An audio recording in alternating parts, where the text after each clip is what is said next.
Hey everyone, this is Corey with Stafford ZDC, and I want to give you a little look at the collection and just kind of talk today about just the way things change and, knives that come and go, and kind of where I'm at right now as a collector. And I use that word loosely.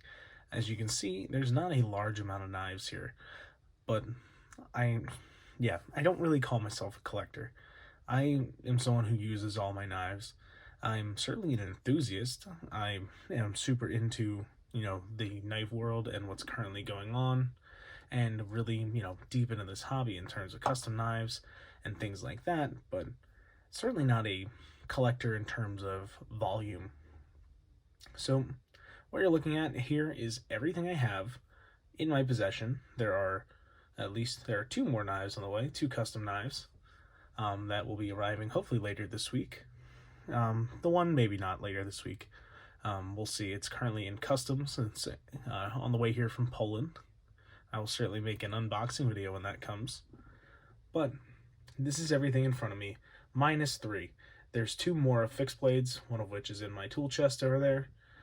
Kind of just keep it for when I go outdoors and need a Scandi grind knife. I also have a more basic in the car, and also in the car I have a SOG Aegis that I got for Christmas. Came in a DLT mystery box along with this here Ancient Spring Zulu. But all that aside, I just kind of want to talk about where I'm at as a collector.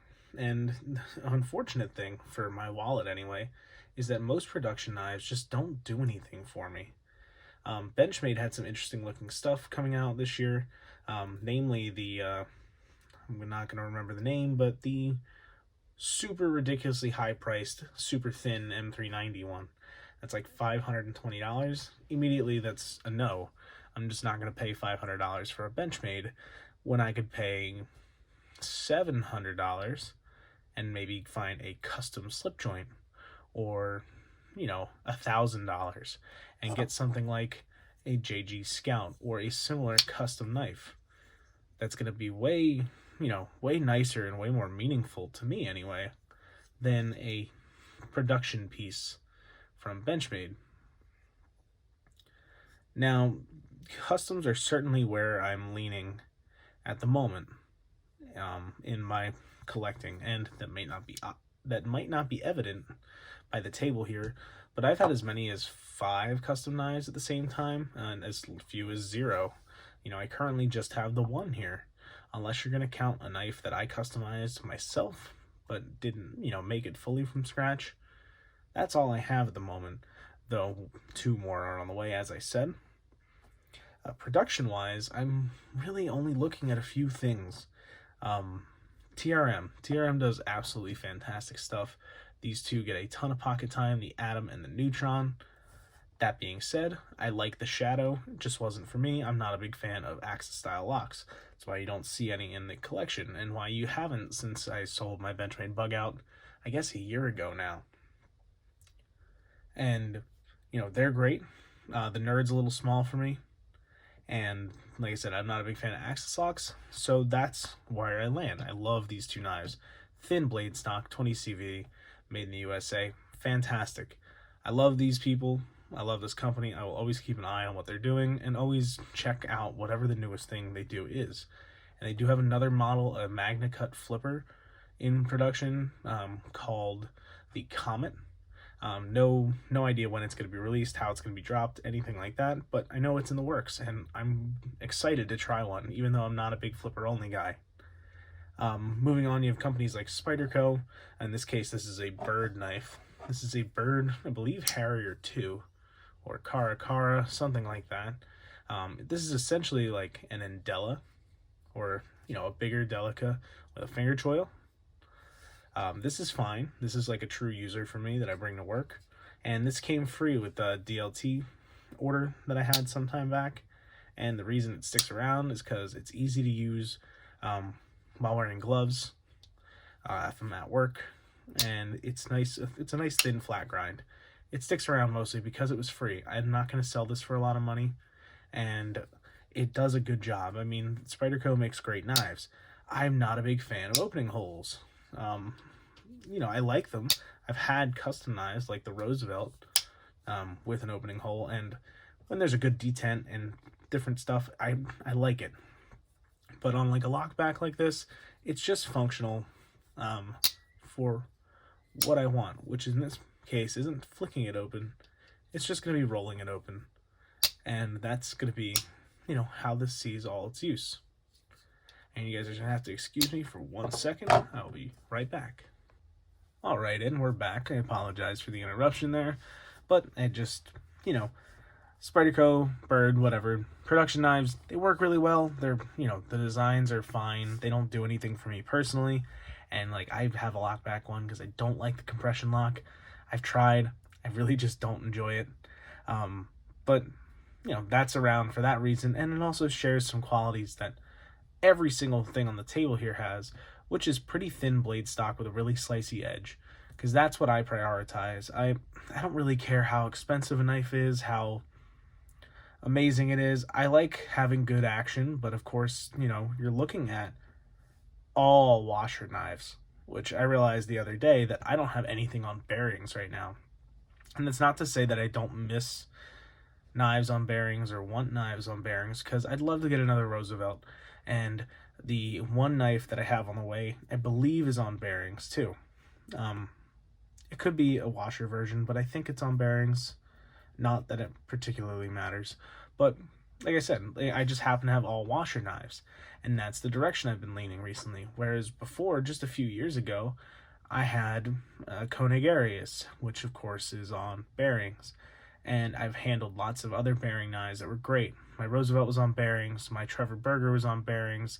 I briefly had a Trevor Burger Urban, which I technically still have it. This is sold to sharpened blade, actually. But like this guy, Trevor Burger Urban, number 47. Bearings. Great knife. Just happen to be moving in a different direction right now. And I might buy another Trevor Burger back from someone I sold my last one to. Beside, not the Urban, but the other one I had before that.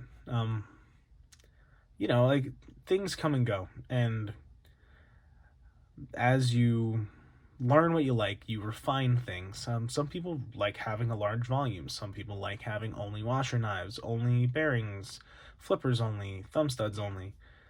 You can clearly see I have a type here. I have thumb studs and slip joints, plus an opening hole, and a single fixed blade. This is all a pretty low speed, high drag. Or low drag in this case, but we'll get to that. This isn't like your tactical, quick deployment, anything like that. That's not what I'm into. And it's something I haven't been into, really, but this is the direction that my collecting has taken me. It's taken me down a pretty traditional knife path of washer action with thumb studs, an opening hole, or slip joints. And that's what I've found that I've really enjoyed. Let's jump, before I get into the slip joints here, let's just jump up to this fixed blade here. This was, you can see OKC written here, though. I don't know why it has an OKC leather sheath. This is saying Ontario Knife Company, because, unless they own Old Hickory, which they might. This was, at one point, an Old Hickory, kitchen style knife. It had, I'll see if I can put a picture in the video, but it certainly did not look like this. Now, I modeled this after my JG Scout because I just absolutely love that knife. And I completely reshaped this blade, reshaped the handle, and I made these handle scales out of micarta with black micarta pins. And I love this thing. It's not the best carrying option. I am actually going to send this out either today or tomorrow to get a custom sheath made for it. But this is exactly what I want from a fixed blade. I love this design. And this for me is super thin stock. We're even thinner than TRM's 0.09, or just about the same thickness. And this has a full flat grind coming to a pretty thin edge. It's not like ridiculously thin or anything like that. I know it's tough to see. But it slices really well. This takes an edge super easy. It's like 1070 carbon steel. So you can see the patina that's on there from having a little bit of use on this. You know, it scratches easy, it looks like crap, but this was a fun project for me. And the sheath obviously is not stock. It was, but I chopped off the belt portion of the sheath and then just added the strap with some super glue. And that works just fine for it for now. Fixed blades, I've seen a lot of utility in them recently, especially like pretty medium to small sized fixed blades, something I can get a full grip on, even choke up a little bit, and not really have to worry about it where, you know, a folder might not be able to handle everything. It's sometimes just convenient to not have to worry about clipping it in your pocket or anything like that when you can just throw this on your belt. Or if you get something like an Ulti-Clip, you can also, you know, clip it to you in the inside of your pocket or whatever. But just recently I've been enjoying having a fixed blade on me. There is actually one fixed blade that I don't have here because I just sent it out to Justified EDC for him to check out. So take a look at his channel. I'll link that in the description if I remember.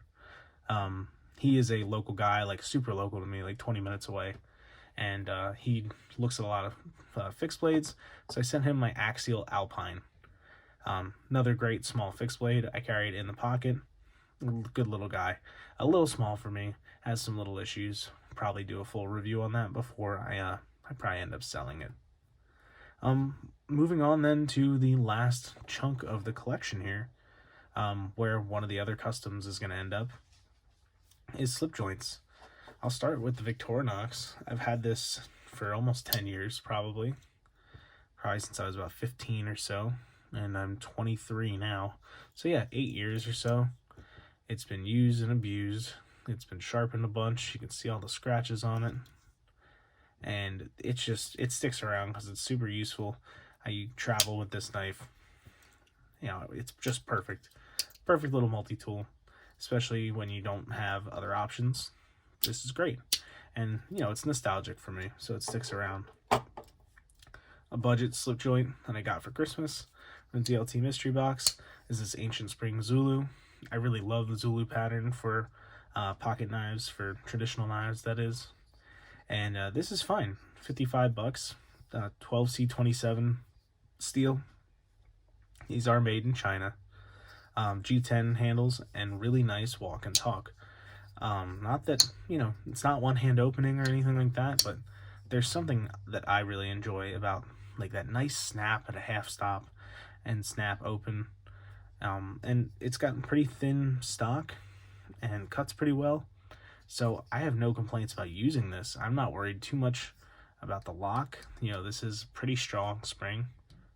It takes some solid effort to get this to close. So I'm not concerned about it, you know, in terms of working. And I just enjoy, you know, the way slip joint operates. Something about that feeling just has really appealed to me recently. And, you know, that is evident in like a GEC. This is like a heavy user, but just for food. Since it has 1095 steel, I knew it would take a really, really nice patina with use on foods. So that's what this has done. This is an 85 crown lifter in natural micarta. And yeah, it's just taken a ton of use. I've used this for so much food prep. You know, it's unbelievable, really. I don't know if anyone's used their pocket knife quite as much as that. And of course, there is the cap lifter on it, which is pretty clean on this side, pretty dirty on this side, just by happenstance from being next to the blade. It has gotten use. It's actually not a great bottle opener. Unfortunate, but it is what it is. And then my most recent slip joint acquisition, the Jack Wolf Knives low drag jack. This is a bullet end jack, just like the GEC. I'm a sucker for a spear point blade, and I know Jack Wolves are great. This is my third. I've had a sharpshooter and a laid back jack. So now I have the low drag, and they're all great. The walk and talk is unbelievable. Hear that jump? You know, dead centered, full hollow grind, nice and slicey. It's just fantastic. And like I said, I just like the way that these operate. You know, there's something annoying, of course, about like, oh, I need a knife, and you have to two-hand open it and two-hand close it. But, you know, sometimes I enjoy carrying that, even as a primary. Typically, though, these are a secondary knife. These hang out in the back pocket, while one of these guys gets the actual pocket time. And that's just where I'm at as a collector, as a user, as an enthusiast, whatever you want to label me as. That's just where I'm at. And this is what I like. Custom knives are certainly where I'm going. And, say what you want about it. It's a ton of money to spend on a hobby. Absolutely. When you can get really great knives for just around the $200 mark, even around the $55 mark.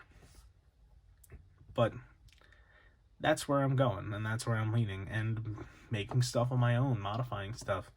I have a great time doing that because I enjoy different aspects of this hobby than maybe you do.